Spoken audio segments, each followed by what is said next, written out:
அன்று மார்க்கெட்டில் சரியான கூட்டம். அப்படியே மெதுவாக நடந்து வரும்போது வழியில் பிரேமாவை பார்த்ததும் ஓடி ஒளிந்து கொள்ள தோன்றியது. அவளுடைய கல்யாணத்திற்கு நேரில் வந்து எவ்வளவு வற்புறுத்தி அழைத்திருந்தாள். கோயிலில் நடந்த அந்த கல்யாண வைபவத்தில் நான் கலந்து கொள்ள முடியாமல் போனதற்கு என் உடல்நிலைதான் காரணம். சொன்னால் ஏற்றுக்கொள்வாளா?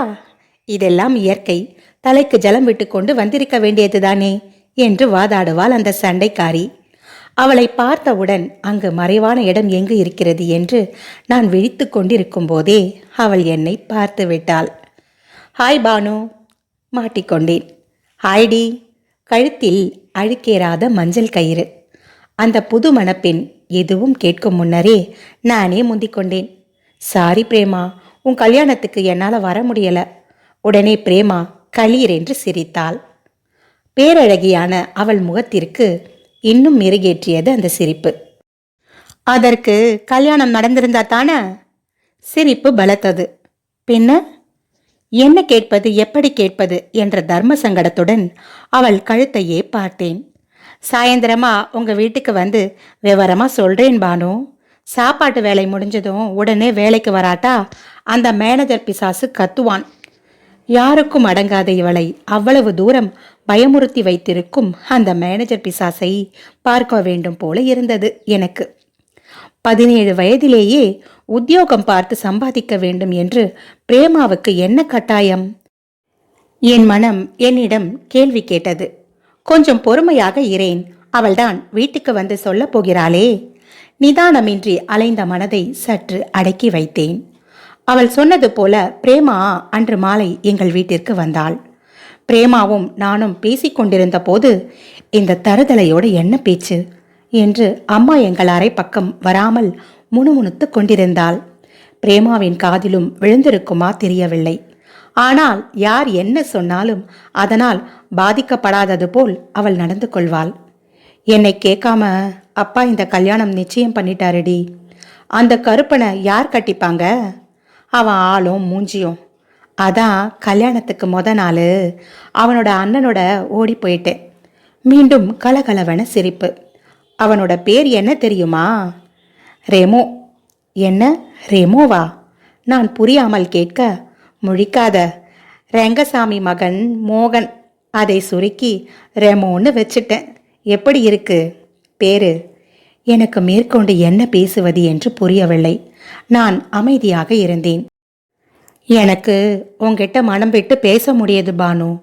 நம்ம சின்ன வயசுல இருந்து ஒன்னா பழகினவங்க இல்லையா, அதான் என்றவள் தொடர்ந்தாள். ரெமோவுக்கு இன்னும் படிப்பு முடியல. நான் தான் வேலை செஞ்சு சம்பாதிக்கிறேன். ஒரு வழியா என் குரல் வெளிப்பட்டது. ஏண்டி உங்க வீட்டில் உன்ன? பதிலுக்கு இடி இடி என்று சிரித்தாள் பிரேமா. பின்ன என்னடி, நாங்க பண்ணின காரியத்துக்கு எந்த வீட்டில் சேர்ப்பாங்க? எங்க வீட்லையும் சேர்க்கல, அவன் வீட்லையும் சேர்க்கல.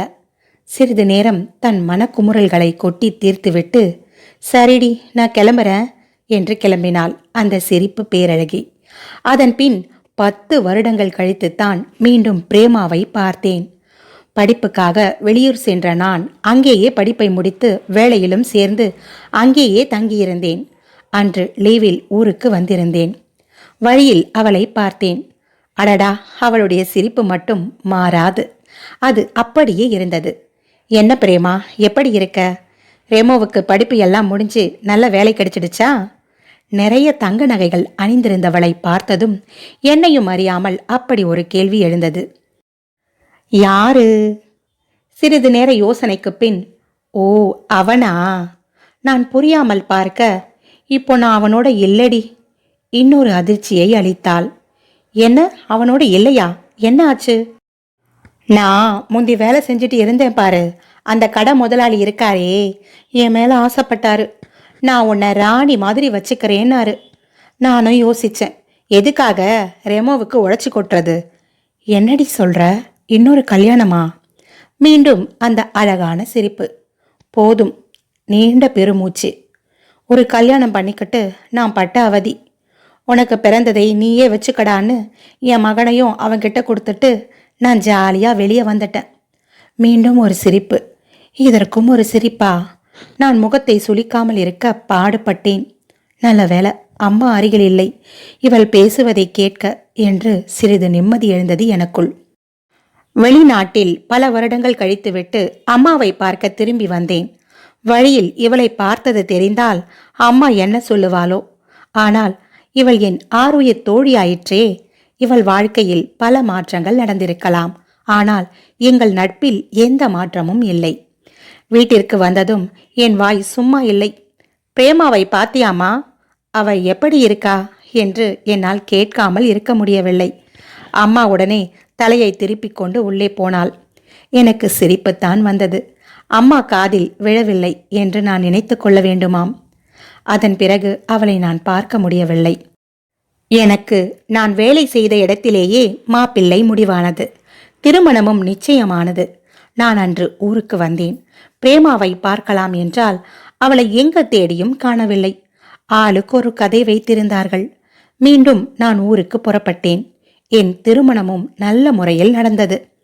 அதன் பின் நீண்ட வருடங்கள் கழித்து நான் ஊருக்கு வந்திருந்தேன். என் அம்மாவிற்கும் நல்ல வயதாகி இருந்தது. எங்களுடன் வா என்றாலும் வராமல் அடம் பிடிக்கிறார்கள். தான் வாழ்ந்த வீட்டில்தான் கடைசி காலங்களை கழிக்க நினைக்கிறார்.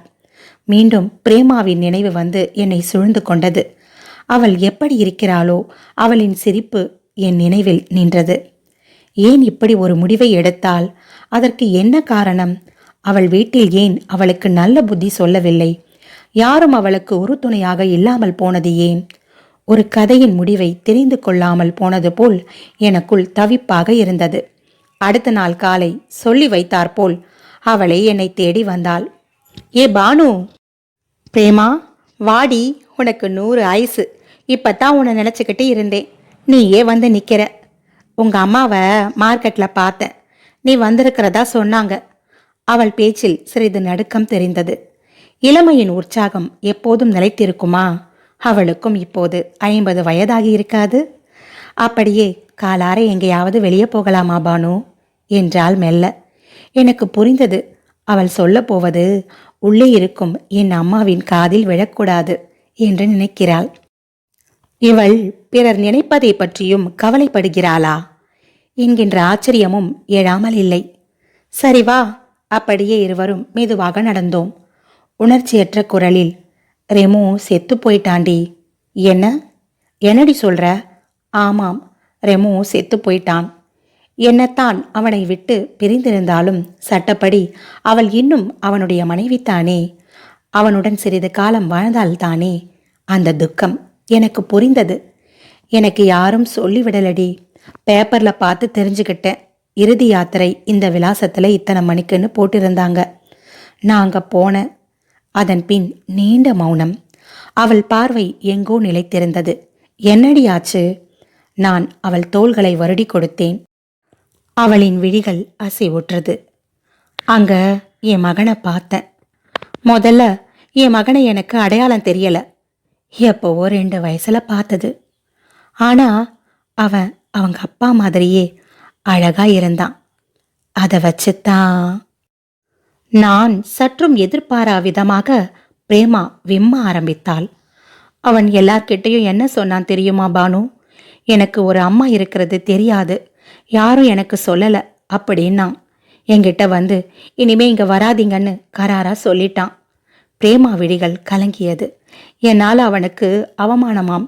பெத்த தாயின்னு கூட பார்க்காம என்னை அங்கிருந்து விரட்டி அடிச்சிட்டாண்டி.